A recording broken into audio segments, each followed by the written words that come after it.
Have you ever noticed how rejection feels like it leaves a scar, while praise only leaves a faint memory? Think about it.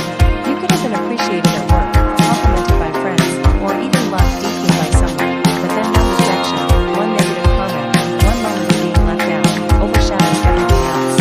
Why does that happen? Why do our minds hold on to rejection more than we cherish praise? The answer lies deep within how the human brain is wired.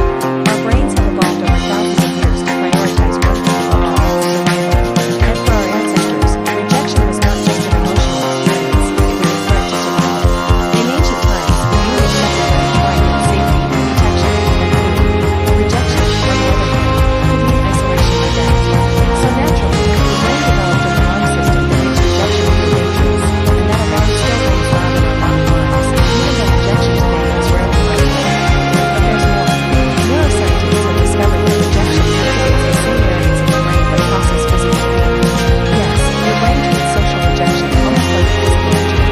That's why a single "we not doing" or "we done" teamworking feels like an emotional punch.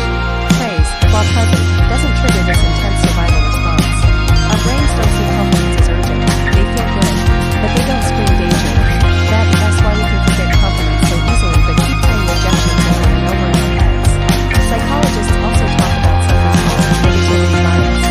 It means our brains are naturally wired to pay more attention to negative experiences than positive ones.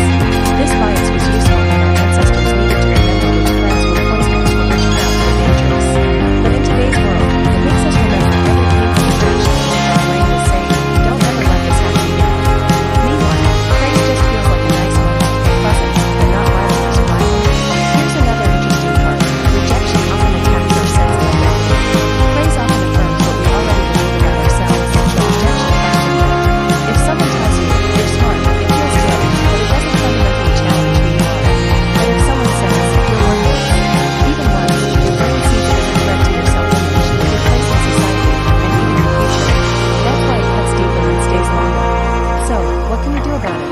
How do we stop rejection from having so much power over us? First, we need to train ourselves to focus on positive feedback intentionally. Our brain won't do it naturally, so we have to consciously store compliments. Write them down, and revisit them when rejection memories start to play on repeat. Second, we must normalize rejection. Everyone experiences it. It's a part of growth, not a final judgment of your worth. The more you see rejection as feedback rather than failure, the less your brain treats it as a life-threatening